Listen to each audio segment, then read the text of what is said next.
are our giants. Giants are overwhelming. They taunt you day and night. They're the first thought in the morning and the last thought before you go to sleep at night.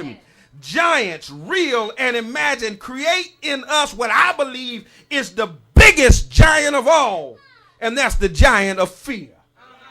Oh my God.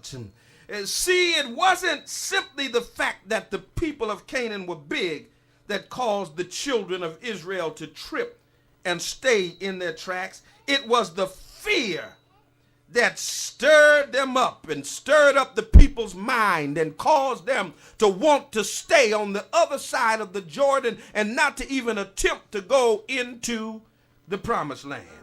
Fear is the giant that all the others help to create in us, and therefore it's the most formidable of them all. There is this fear that you can never defeat the other giants in your life.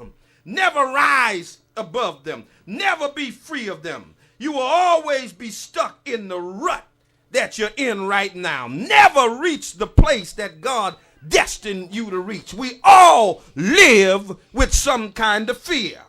There's the fear of being alone. It's going to go deep. Y'all put on scuba gear right about in here. There's the fear of abandonment. The fear of the dark. The fear of failure. Some of us fear disapproval, ridicule, and rejection. We're afraid of suffering, afraid of getting sick, afraid of dying, and some of us are even afraid to live. Oh God. Fear is a thief that plunders our hope. It steals our freedom. It takes away the joy of living. Fear creates in us irresponsibility and failure to do the things that we know are right. Fear is paralyzing. It will hold you in its ugly grip and refuse to let you go. It impedes our progress. It hinders our movement. It deceives us into believing that what is achievable is beyond our reach. What is already ours is unimaginable. Fear will even make you settle for less. That the best we can never have. It'll cause you to stay in unhealthy and unholy relationships. To remain in jobs that no longer challenge you, to live in chaos and confusion, thinking that you can't do any better. That's why some of you are going back home to people who don't love you and who you don't love. Oh, God, help me preach in here. But because you're afraid, you can't walk out of that situation. That's why some of us have got somebody's shoes underneath our bed that has no business being there at all. Oh, it's quiet in here today. You just stay in that sick and sad relationship because you're afraid to step out. You say to yourself, something is better than nothing. Because of fear, we remain stuck and we settle for less than the best. You live in an apartment when you can have a house. You're dating someone who is less than what you are. Y'all ain't gonna help me preach in here. You're settling. You're just accommodating. Fear says that you can't when God and others say that you can. Fear is what causes you to deal with folk who don't know how to talk to you, who don't know how to treat you, who don't know how to respect you. Oh, my. Caleb said to the people, though, we should go up and possess the land. We can certainly take the city. And you and I have no excuse. We can do all things through Christ that strengthens us. So what if they're no longer in your life? Baby, you got Jesus, and we sang this morning that Jesus is the answer for the world today. Above him, there is no other. Jesus is the way. The sad thing is that the people of Canaan were afraid of the Israelites. Watch this now. They are gripped in fear and refusing to go to take the land of promise because they're afraid of the people that are in the land. But the folk in the land had heard about them.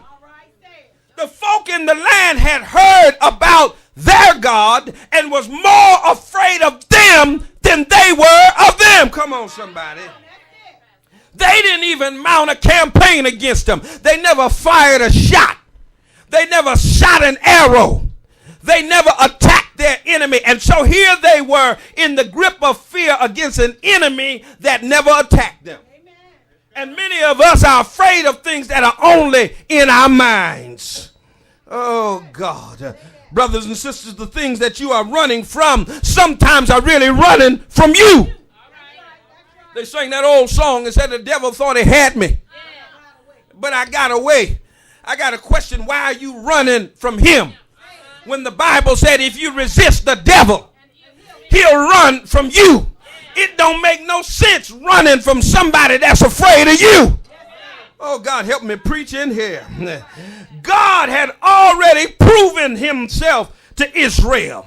He had led them through plagues in Egypt. Come on. He had led them across the Red Sea, guided them by a cloud in the day and fire in the night, and sent manna from heaven, sent quail from the east, sent water out of a rock. Come on here. Defeated all of their enemies, and then they had the nerve to get scared of somebody else after all God had done for them. Hasn't God already proven himself to you? Think for a moment about what the Lord has already done for you. How he's brought you through many dangerous toils and snares. How God has made a way out of no way. You sing that song, he keeps on making a way for me. Is there anybody in here who can testify to the fact that God at one point in time has made a way for me?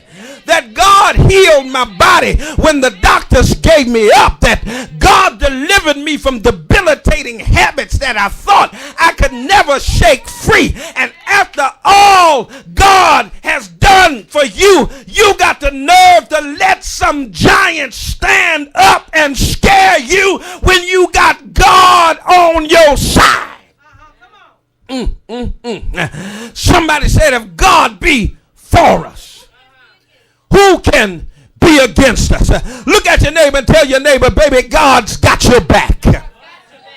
And if God has my back, he's got my front and both sides. God's got a fence all around me, and the devil can't touch me unless he get permission from God. I'm in the hand of the man that steals the water. I'm in the hand of the man that can speak to the wind, and the wind obeys him. I'm in the hand of the man that spoke and said, let there be light, and there was light. I'm in the hand of the man that created the universe, and there is nothing too hard for him. He said, behold, I am the Lord, the God of all flesh.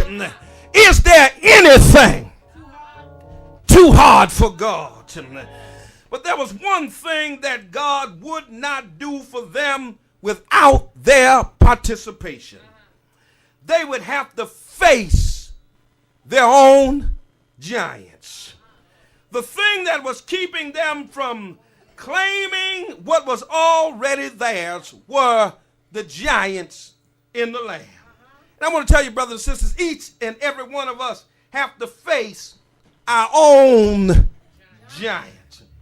We'll have to face our own weakness, our own inadequacies, the issues and situations that are impeding our progress. And if we're serious about going to the next level, if we're serious about taking the limits off, we're going to have to deal with our own demons.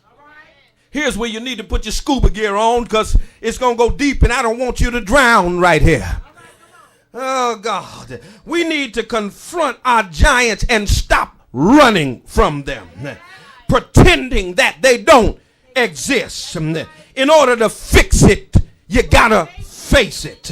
And some of us don't like confrontation, and so we avoid it at all costs, tiptoeing around people and situations that need to be addressed. That's why you still had that mess up in your house. Oh, God, help me in here. Now, I don't mean no harm, but you got an elephant sitting in your living room and everybody's tiptoeing around him, acting like he ain't there. Now, look at somebody and say, you're going to have to face your giants.